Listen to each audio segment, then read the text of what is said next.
Fala pessoal, tudo bem? Meu nome é Caio, eu sou professor de língua portuguesa, mas me vejo muito mais como um aluno, um eterno aprendiz do que propriamente como professor. Eu gosto de ler, vocês podem ver que tem alguns livros aqui na minha biblioteca pessoal, e gosto de falar sobre os livros que leio.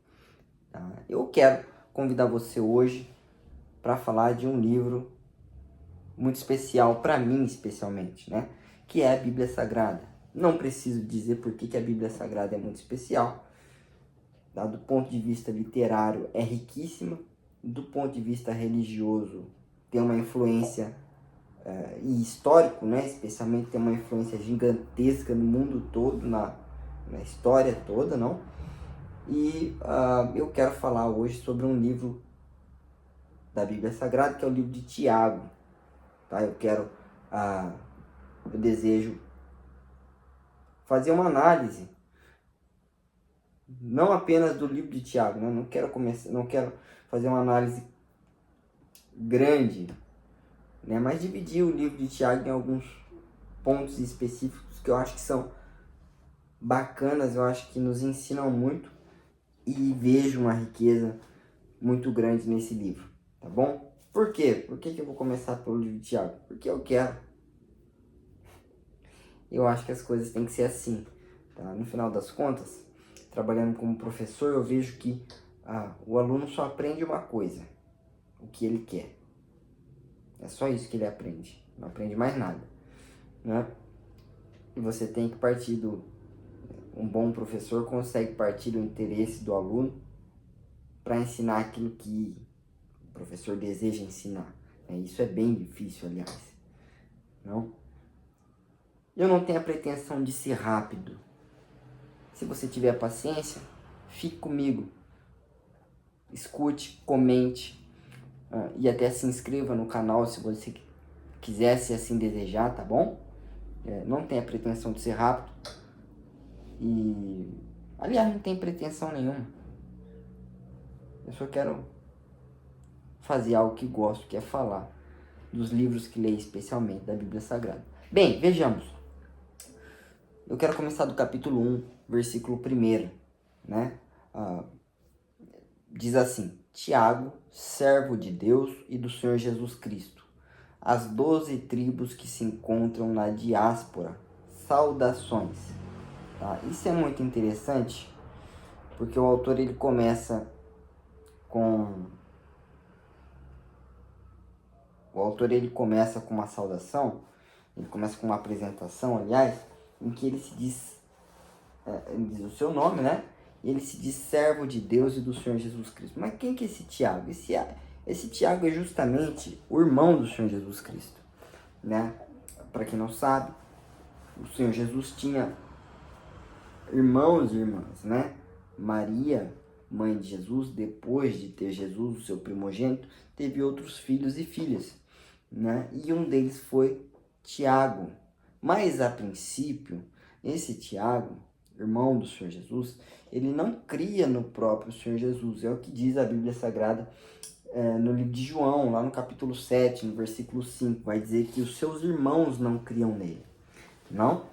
E é interessante que aqui ele se apresenta como servo do Senhor Jesus Cristo, né? Como que, veja, uma pessoa que a princípio não cria no Senhor Jesus, está escrevendo agora, né, as 12 tribos, quer dizer, a todo Israel. Isso é uma representação de Israel, né, que se encontrava na diáspora, quer dizer, na dispersão, né, os israelitas, os crentes israelitas que tinham sido dispersos com a perseguição. Como é que funciona isso? Como que uma pessoa que antes não cria, agora crê? O que a gente sabe disso? Absolutamente nada, não? Não é como Paulo, por exemplo, que teve uma conversão que foi visível para as pessoas,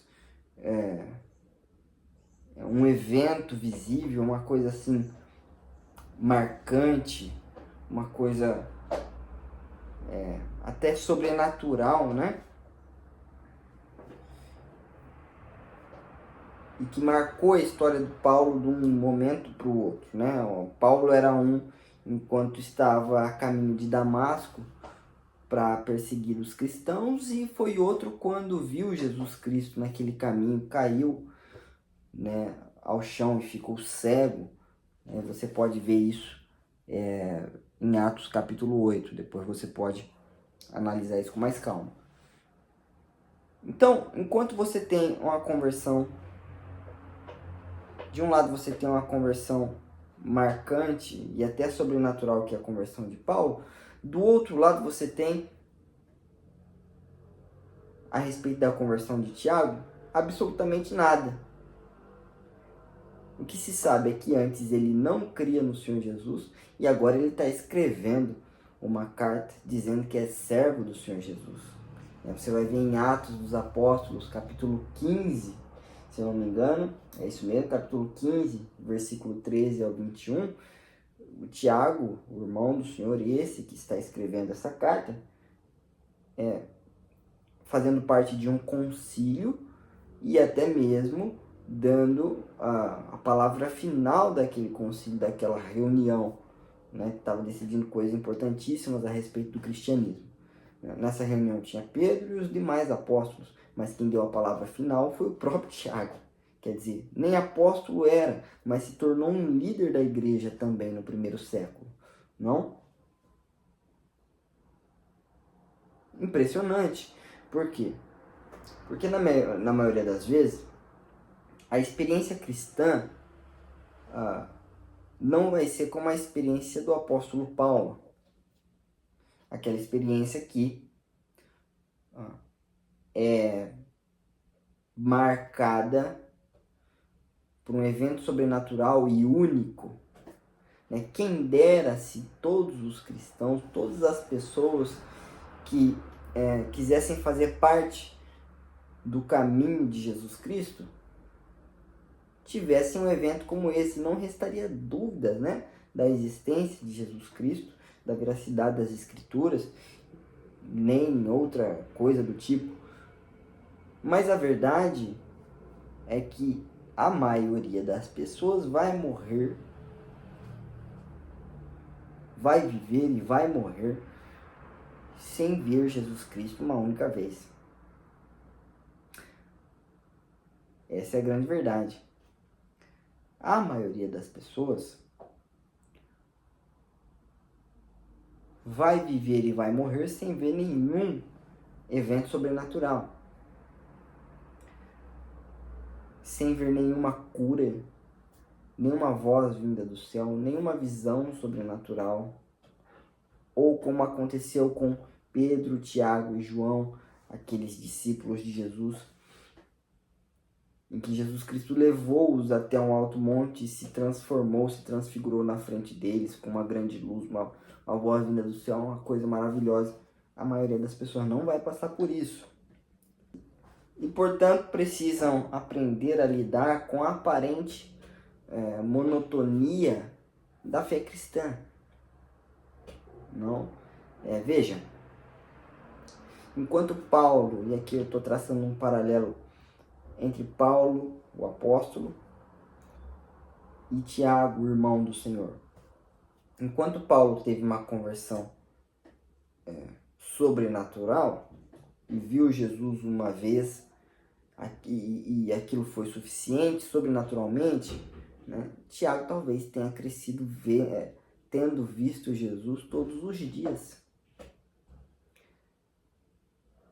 Não se sabe exatamente a diferença de idade entre Jesus Cristo e o seu irmão Tiago, mas o fato é que em algum momento da infância de Tiago, ele já conhecia o próprio Senhor Jesus. Então, ele cresceu com a tentação de transformar Jesus Cristo em algo comum, em um familiar, não é? E isso eu acho que é a coisa mais difícil, é quando você transforma, quando você precisa lidar com a familiaridade de Cristo, quando aquilo que é extraordinário se torna comum. Isso acontece com coisas, né, Eu tenho livros aqui que eu queria muito ter e quando comprei, bem, não parecia tão mais interessante assim. Ou quando você tem vontade de comprar um bem, um celular que seja, não, um smartphone, um carro, uma moto, qualquer coisa do tipo. Mas quando você compra, quando você tem aquilo, aquilo não te parece mais tão atrativo. Eu acho que você pode perceber isso na sua própria vida. Eu acho que isso é bem comum para todos nós. Não é? Eu acho que os seres humanos, aí tem uma questão também que é a insatisfação que existe em cada ser humano, que parece como um vazio que nunca é preenchido. Não, e aqui é um assunto para outro vídeo, aliás. Mas veja, Paulo viu o Senhor Jesus e logo entendeu que o Senhor Jesus não era uma pessoa comum. Tiago, por outro lado, teve que lidar com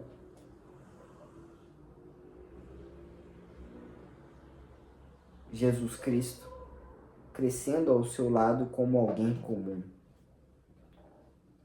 Não, ele teve que enfrentar essa questão. O que eu acho muito difícil. Né? O que eu acho mais difícil, inclusive, do que a situação de Paulo. Mas não é bem sobre isso que eu quero falar. Eu acho que a barreira que Paulo teve que transpor foi uma barreira principalmente religiosa, porque ele já tinha um pressuposto religioso, ele cria de certa forma no judaísmo, era um judeu, um fariseu, né? E a barreira do Tiago foi diferente, foi justamente essa familiaridade, essa tentação de transformar o que é sobrenatural em comum e esquecer da grandeza que existe no comum, tá? Então, é interessante isso, mas não é exatamente isso que eu quero chamar a atenção, o que me chamou a atenção, evidentemente, primeiro a mim, me chamou a atenção, principalmente, a conversão silenciosa do Tiago. A Bíblia não deixa claro em que momento foi que ele se decidiu por ser esse servo de Jesus Cristo que ele fala. Não tem nada do tipo. Não tem nada nas páginas dos evangelhos, nem mesmo nas páginas do livro de Atos dos Apóstolos. Nada. Foi uma conversão silenciosa. Ele deixou de ser um incrédulo, alguém que tinha Jesus ao seu lado, mas não cria que Jesus era o Cristo, que Jesus era o Deus vivo, encarnado, ok? Para ser servo de Cristo, reconhecendo a natureza divina de Cristo e se submetendo aos seus ensinamentos e ao próprio Cristo. Essa é a conversão silenciosa. Tá bom? A conversão silenciosa não acontece num evento,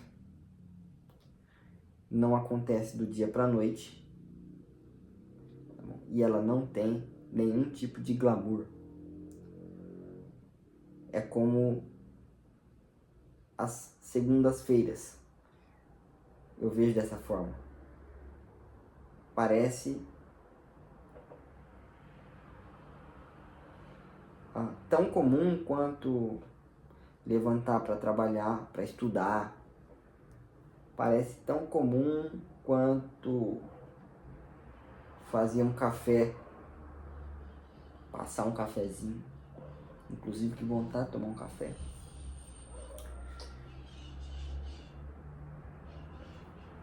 Veja, eu quero dar algumas características da conversão silenciosa e quero que você entenda bem isso.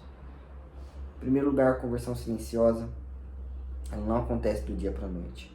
A verdade é que muitas pessoas passaram a vida sendo transformadas, sendo mudadas, sendo convencidas pelo Espírito Santo do pecado, da justiça e do juízo, tá bom? Muitas pessoas passaram a vida nesse processo, tá? E a verdade é que a própria pessoa é que tem que ser convencida pelo Espírito Santo, que tem que chegar à conclusão: eu sou agora servo de Deus e do Senhor Jesus Cristo. A conversão, de certa maneira, não é quantificável, né? Você pode ter certo tipo de indício da conversão, como a mudança de atitude, a própria moralidade, mas elas não são um critério definitivo, porque veja, uma pessoa pode não ser convertida, pode não se considerar ou não ser serva do Senhor Jesus Cristo e ainda assim ter uma boa moral, né? Agir corretamente. Então aquilo que é exterior, aparente, atitudinal, vamos dizer assim, como eram os fariseus, como eram os religiosos da época de Jesus, não diz muito a respeito do coração. A verdade é essa: nós somos muito bons, todos os seres humanos são muito bons em fingir ser quem muitas vezes não são, tá? Então, a atitude em si, aquilo que é exterior, não é critério para você quantificar a conversão de alguém. Qual que é o critério, então? Eu não sei. Evidentemente eu não sei, e a verdade é que eu não quero saber.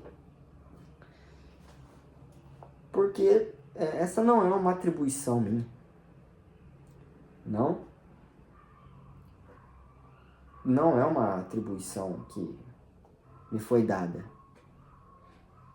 Não tenho o mínimo interesse. Tá? A única conversão que eu quero mensurar é a minha mesma. Minha mesma. A única coisa que eu quero saber é se de fato eu hoje sou mais servo de Jesus Cristo do que ontem eu era. Né? Se hoje eu amo mais a Cristo, ou se de fato eu o amo de verdade, do que ontem, quando eu era um incrédulo.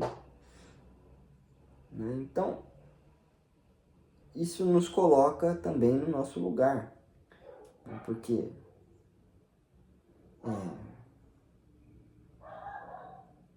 nós não temos os critérios. Nós não sabemos. Você pode até arriscar, mas há uma grande chance de você errar. Há uma grande chance de você olhar para o ladrão na cruz e falar assim: bom, esse está condenado. Bom,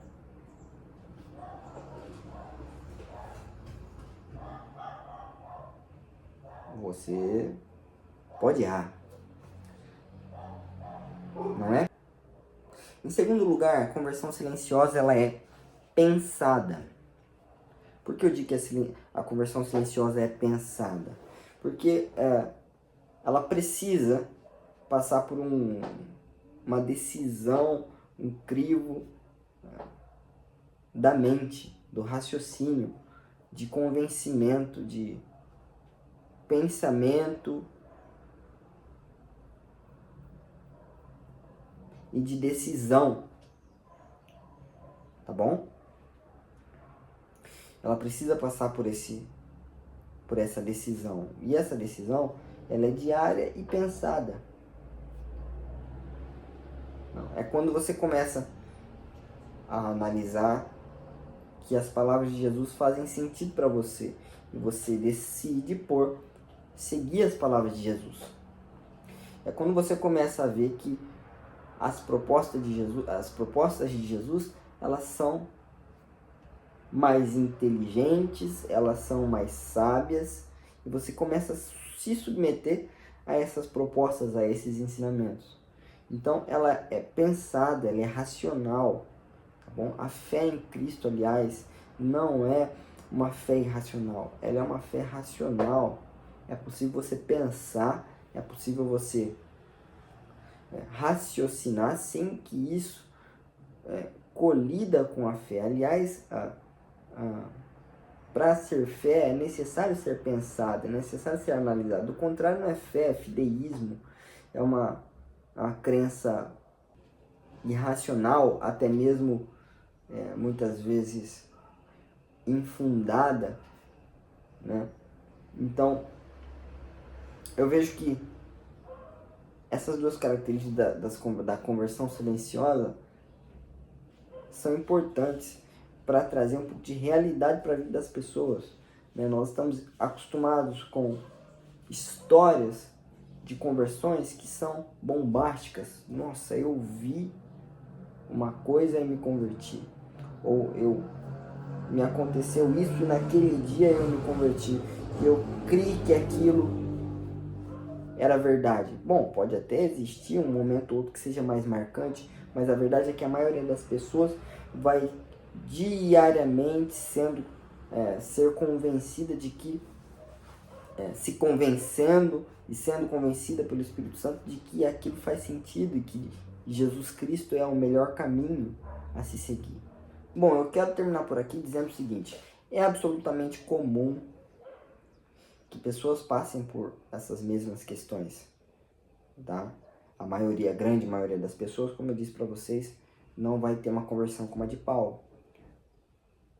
A grande maioria das pessoas vai viver uma vida comum, sem ter nenhum tipo de experiência sobrenatural, e vai ter que lidar com isso. Se você lida com isso, bem-vindo ao mundo cristão. A verdade é que a maioria dos cristãos são movidos dia a dia nessa fé. Essa fé cotidiana nos leva ao entendimento de que Jesus é o melhor caminho. E a verdade é que essa conversão silenciosa, além de não ser pontual, quer dizer, de ser diária e de ser mais racional do que emocional, ela é também contínua. Ela é também, muitas vezes, interminável, né? Como eu disse, a cada dia você analisa e você se prova, é provado e vai crescendo na consciência de que Jesus Cristo deve ser o seu Senhor e é o melhor caminho. Então, assim como Tiago, que nós sejamos assim também. Eu, especialmente, vejo assim. Se esse vídeo fez sentido para você, se você ficou até o final, não deixe de deixar o seu like e se inscrever no canal, tá bom? Obrigado pela sua atenção e até a próxima.